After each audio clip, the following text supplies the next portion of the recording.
howdy, hey, all you Schmoopy Thomas fans. Today we're back. Just got done doing a lot of research on today's subject. Dak Prescott. Is this year the year that Dallas is like, okay, we need to move on? Or does Dallas be like, no, he's our guy, we need to stick with him, this is just a slump?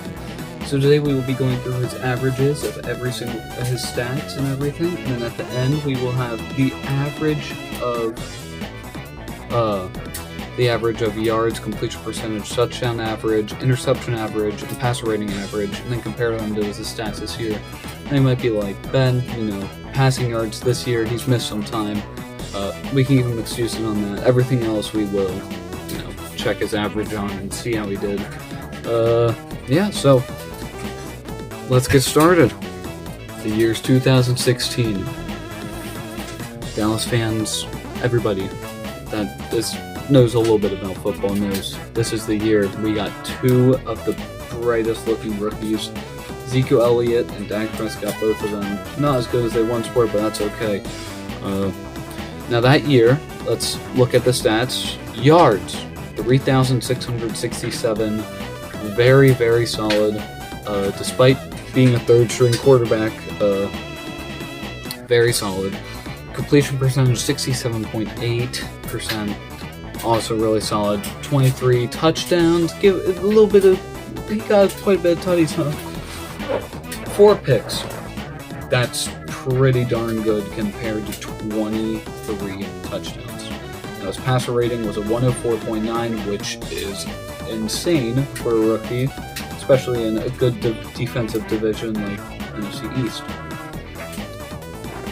That was his 2016 year, probably one of his best statistical years, if not his best. And let's move on to the next one. Year's 2017, you just got done getting the number 1 seed in the playoffs. What do you follow that up with? You missed the playoffs. I think Zeke got suspended that year. Not everything was going too smoothly. Dak had a little bit of a down year statistically. 3,324 passing yards, 62.9 completion percentage, 22 touchdowns, 13 picks, and a passer rating of 86.6. By no means is that bad, but I mean, compared to his last season, I'm pretty sure everybody was expecting a big jump. Never really happened. Can't rely on the run game, especially when you're a young developing quarterback. You're going to have some issues. Those first weeks, he couldn't have Zeke, so really struggled there. Dallas did miss the playoffs, unfortunately. Let's go on to the next one. The year's 2018. Dak redeems himself. Let's start out with passing yards. 3,885 passing yards. That's pretty good. 22 touchdowns, pretty good. 8 picks, keeps his turnovers to a minimum. That's very, very good. 67.7% completion percentage and 96.9 QBR. Very solid statistics. A little bit of a rebound from the 2017. They do make the playoffs. Dak does get his first playoff win against the Seattle Seahawks. And so far, that has been his only playoff win. Hopefully he can get one this Monday. Am I right, lads? No, 2019 is arguably one of the best statistical seasons I've seen from a Dallas quarterback my whole life. Let's start out at the completion percentage. Do a little shuffle up here. 65.1% completion percentage. Yards, 4,902, which was second to the Jameis Winston that was seeing nothing. He couldn't even see it. He was legally blind at that time, guys. Think about being a quarterback and being legally blind. 30 touchdowns and then the 30 picks. Anyway, Dak had all 30 touchdowns as well. He had 11 picks and a 99.7 QBR. Probably my favorite season as a Cowboys fan. That was the year we acquired Amari Cooper. We missed out on the playoffs with a 9-7 record. Unfortunate, but that year showed a lot of promise for 2020. Oh, I wonder what's going to happen. Dak gets injured, and he's out for the season. Now, you could say, Ben, this might be cheating or something. You took out a whole year. No, I did not record 2020 stats. I don't count 2020. He played 2.5 games. I'm not gonna count that. Nope. We're gonna move on to 2021, which was also a really respectable year. Of course, after that injury to his calf, he was off for the rest of the year. Let's start out completion percentage. 68.8%. Very, very solid numbers. Those are not chump numbers. Yards 4,449. Picks, nope. Touchdowns 37. Picks 10.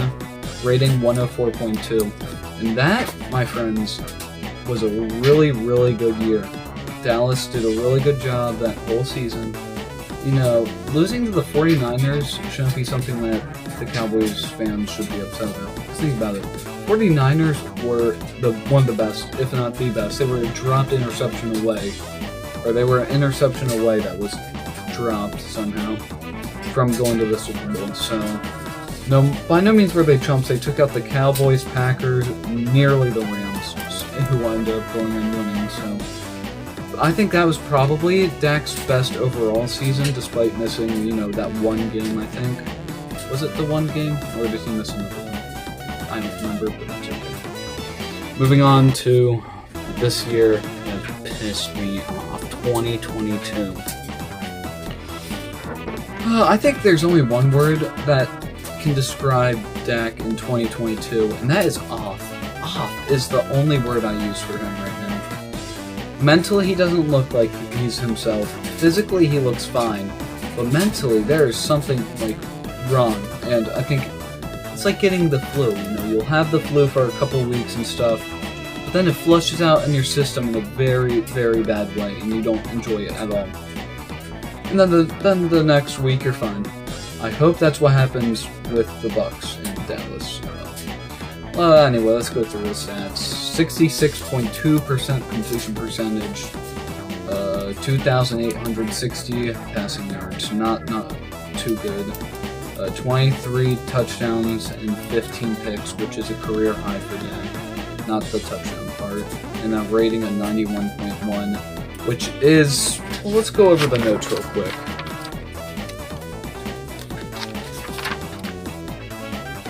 Oh yeah, hasn't been that low since his worst year in the league. Well, unless you count this year as worst year, which I highly would.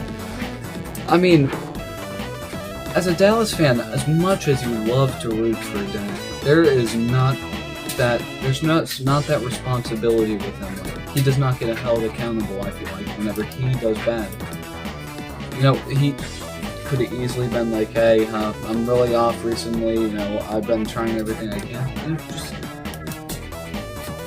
Dak has been a mess this year, and that Commanders game, don't even get me started. I don't want to talk about it.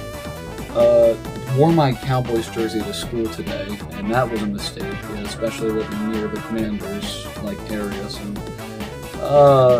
Dak this year just does not look like himself. Not very smooth, not very connected, and I'm starting to question, is this our guy? Is this the guy that could hoist a Lombardi trophy for us? I mean, that's a question I've taken into deep consideration, and, maybe in an upcoming video I talk about, a little bit of a quarterback I would want, maybe, depending on how early or late we get out of the playoffs, or if we even get out of the playoffs. No, I'm throwing myself a delusion. Anyway, the moment we've all been waiting for, his averages in his whole career minus 2020, not really, that doesn't really do anything useful towards us. His yard average in his career, 4,445 passing yards, 66.4% completion percentage, a touchdown average 26.8, interception average 9.2, passer rating average 98.46. Now, compared all that to this year, completion percentage lower than his average. Yards, well, I can't do that. I'm not going to compare yards. Touchdowns, lower. Now, you can be like, he missed time, Ben. Yes, that's okay. I mean, I'm just stating some facts here. Interceptions, 15. His average is 9. So he went 6 over his average. on interceptions, despite missing 4 or 5 games, was it? I don't remember. It was 4 or 5 games. Missing 4 or 5 games and still throwing the most interceptions in your career is really bad. His passer rating average is 98.46. His passer rating this year was 91.1, about 7 points down, roughly. Now, less time, okay? You have less time to play, but your QBR should only be up if you have less time, not down. So, the liability with Dak Prescott now, I feel like this all comes down to his playoff performance. If Dak does not do good in the playoffs, I think, does what he did against the Bucs week 1, I think you move on and you draft yourself a better quarterback. Well, maybe not a better one, but one for the future. And if Dak has another bad season next year, you put him in instead. I'll be honest, I think that injury in 2020 really has messed him up quite a bit. I don't know if he's I don't know what type of injuries he's dealing with right now. He just does not look like himself at all whenever he plays, and shows statistically and on the field. Receivers, you can also be like, well, he did lose Amari Cooper, but you have CeeDee Lamb, who has easily been a top 5 wide receiver this year. So I don't think you can be like, well, yeah. T.Y. Hilton, the recent addition, very good. Michael Gallup's pretty solid as well. Not really that good. I don't think he should be getting paid that much, but that's a whole other subject. Noah Brown. Oof, don't even get me started. That's okay. I don't want to talk about that. But, his receiving groups back in, 2017 and early 18 were terrible. They weren't great. And his wide receiver room is much better than it was, then. So why on earth is he getting excuses for his receiving core? That's my whole thought on it. But if you're gonna ask me right now, does Dallas move on? Do they possibly trade up and take a quarterback like Will Levis? I didn't say it. I never said it. Right now, yes. You need insurance. Now, you might be like, well, why not a wide receiver? Why not an offensive lineman in the first round? First off, OBJ is a very possible thing this offseason. Okay? It is. It really is. And OBJ hasn't been in headlines recently because he's just saying that he's not making his choice until this upcoming offseason. Offensive the offensive line, second round is a good spot for him as well. Maybe even spend a second and third round on it. If not a tight end or something. And,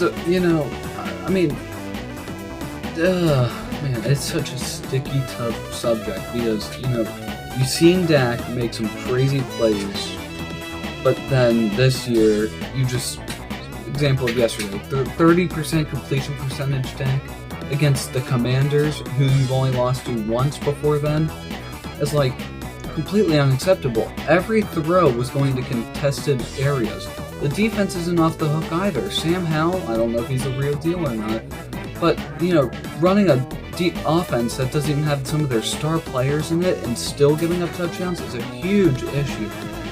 And Dallas is not looking forward to this game on the road too, which they've been not good at this year, against the Buccaneers and Tom Brady, who they never even got first. Nah, that's not true last year. Anyway, guys, answering that question, do the Cowboys move on? You'll have that decision. I know I just said a few moments ago yes, but if he does a good job against the Bucs, I don't think so. It's all about this performance that Dak, I feel like, has job security. If he does bad, his job security is at a very high risk of being lost. And if he balls out, 3 touchdowns, 1 pick probably, that's the type of stats that we're used to to see from Dak. This is just my thoughts. I thought I'd organize them in a good way and talk about a man that is a very hot topic right now. Yeah.